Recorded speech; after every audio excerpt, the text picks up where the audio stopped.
Pada kesempatan kali ini, Pak Guru akan menjelaskan tematik tema 4, berbagai pekerjaan, subtema yang kedua, pekerjaan di sekitarku, pembelajaran 4, 5, dan 6.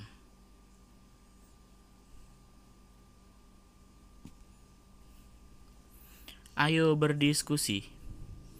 Perhatikan gambar berikut. Setiap orang dapat memiliki pengetahuan, keahlian, dan keterampilan yang berbeda satu dengan yang lain. Hal itu menyebabkan ada berbagai jenis pekerjaan yang berbeda. Setiap pekerjaan saling melengkapi satu sama lain. Perbedaan jenis pekerjaan yang dimiliki oleh setiap orang membentuk sebuah keragaman di lingkungan masyarakat. Namun, hal ini tidak menghalangi persatuan kita, justru semakin memperkokoh persatuan dalam keragaman. Nah, bagaimana pendapatmu jika setiap orang memiliki pengetahuan, keterampilan, dan keahlian yang sama?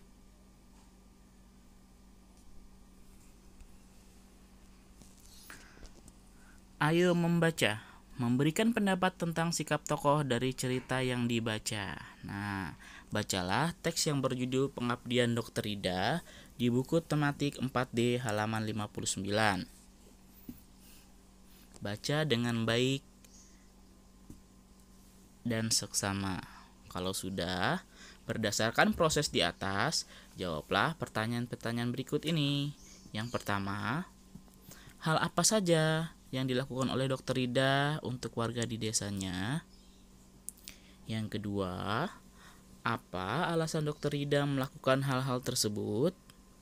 Yang ketiga, apa dampak dari hal-hal yang dilakukan Dr. Ida terhadap warga desanya? Yang keempat, bagaimana sikap warga terhadap ketulusan dan kesabaran Dr. Ida? Yang kelima, hal-hal apa saja yang bisa kamu contoh dari Dr. Ida? Yang keenam, apa pendapatmu tentang Dr. Ida? Nah, jelaskan jawabanmu. Bisa kalian kerjakan di buku tulis kalian masing-masing. Selanjutnya, kita akan melakukan kesepakatan kelas untuk mengamalkan sila kedua Pancasila. Nah, tidak hanya dokter dan berbagai jenis pekerjaan lain di sekitar kita. Perbedaan jenis pekerjaan yang dimiliki oleh setiap orang membentuk sebuah keragaman di lingkungan masyarakat. Oleh karena itu, kita harus saling menghargai orang lain tanpa membedakan jenis pekerjaannya. Sikap saling menghargai dan menghormati orang lain merupakan bentuk pengamalan sila kedua Pancasila. Nah, jadi kita harus saling menghargai dan menghormati orang lain apapun pekerjaannya. Nah, sekarang coba buat sebuah kesepakatan dalam kelasmu untuk saling menghargai teman. Nah, di sini bisa kita lihat ya di gambar, ada peraturan kelas kita. Yang pertama, menghormati guru dan teman. Yang kedua, berbicara dengan santun. Yang ketiga, menghargai pendapat orang lain. Yang keempat, menjaga kebersihan kelas. Dan yang kelima, menjaga ketertiban kelas.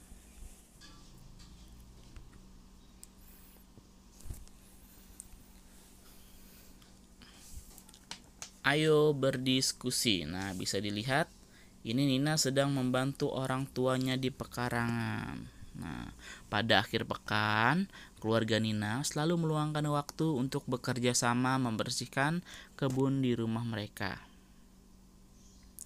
Sisa lahan di rumah Nina dimanfaatkan oleh ayah untuk menanam berbagai jenis tanaman seperti jahe, cabai, dan juga tomat. Sebagian hasil kebun ini dijual ayah ke pasar. Nah, misalkan pekarangan rumah Nina berbentuk persegi panjang. Bagaimana cara menghitung keliling dan luas pekarangan Nina? Kita akan menyelesaikan masalah tentang luas dan keliling bangunan gabungan, persegi dan juga persegi panjang. Nah, contohnya ya, Pak Sena mempunyai ladang yang ditanami jagung dengan panjang 20 meter dan lebar 10 meter.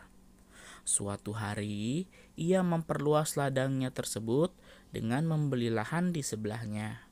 Lahan tersebut berbentuk persegi dengan panjang sisi 10 meter. Coba hitung yang pertama, keliling dan luas dari masing-masing lahan. Dan yang kedua, keliling dan luas gabungan lahan-lahan tersebut. Nah, mari kita bahas ya. Pertama, kita gambarkan dulu lahannya. Ada 2 lahan. Lahan yang pertama berbentuk persegi panjang dengan panjang 20 meter dan lebar 10 meter. Lalu kita gambar kedua. Lahan yang kedua berbentuk persegi dengan sisinya masing-masing 10 meter. Kita kerjakan dulu yang pertama tentang keliling dan luas lahan yang pertama. Kalau keliling persegi panjang, rumusnya 2 dikali panjang ditambah 2 dikali lebar. Atau boleh juga 2 kali panjang ditambah lebar. Sama saja ya hasilnya ya. Diketahui panjang dari persegi panjang adalah 20 meter. Lebarnya 10 meter.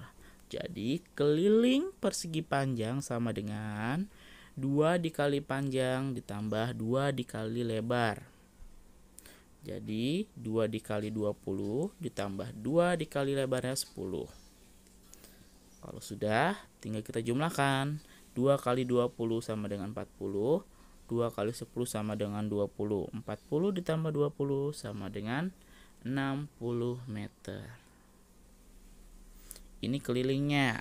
Selanjutnya bagaimana dengan luasnya? Luas persegi panjang rumusnya sama dengan panjang dikali lebar atau P dikali L.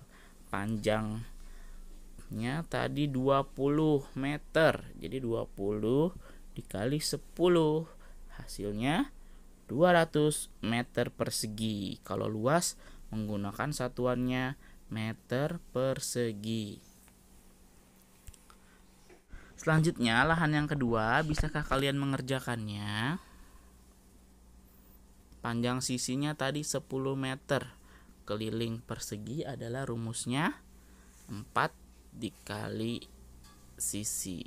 Atau bisa juga sisi tambah sisi tambah sisi tambah sisi. Ada yang bisa menjawab? Cari hasilnya ya. Lalu luasnya, luas persegi sisi dikali sisi. Mudah ya? Bisa kalian, pasti Bapak yakin kalian bisa mengerjakannya. Lalu untuk soal yang kedua, luas gabungannya. Nah, kalau luas gabungannya tinggal dijumlahkan. Luas persegi panjang ditambah dengan hasil luas persegi. Nah, kira-kira hasilnya berapa ya? Silakan kalian hitung di buku tulis.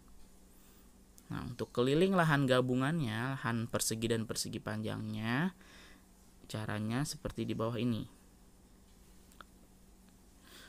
Nah, sedangkan keliling lahan gabungannya dapat dihitung dengan cara berikut.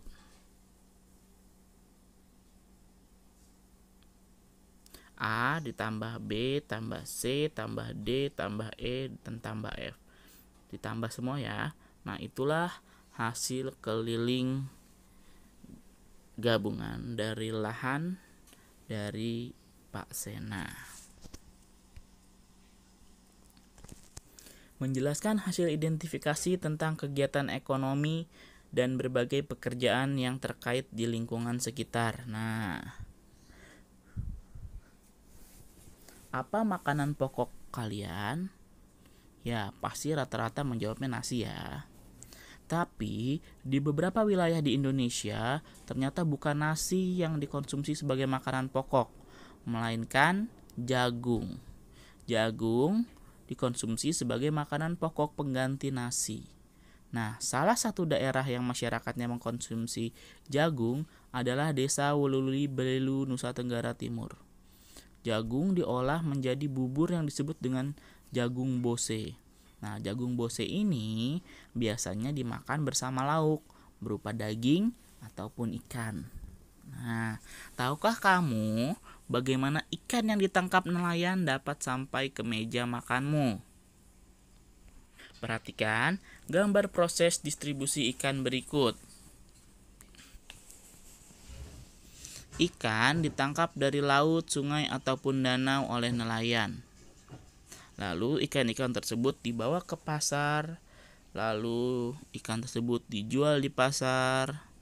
Lalu kita membelinya di pasar ataupun dari pedagang ikan. Lalu ikan diolah menjadi ikan goreng yang siap dikonsumsi. Begitulah proses distribusi ikan. Selanjutnya kita masuk ke pembelajaran ke-6.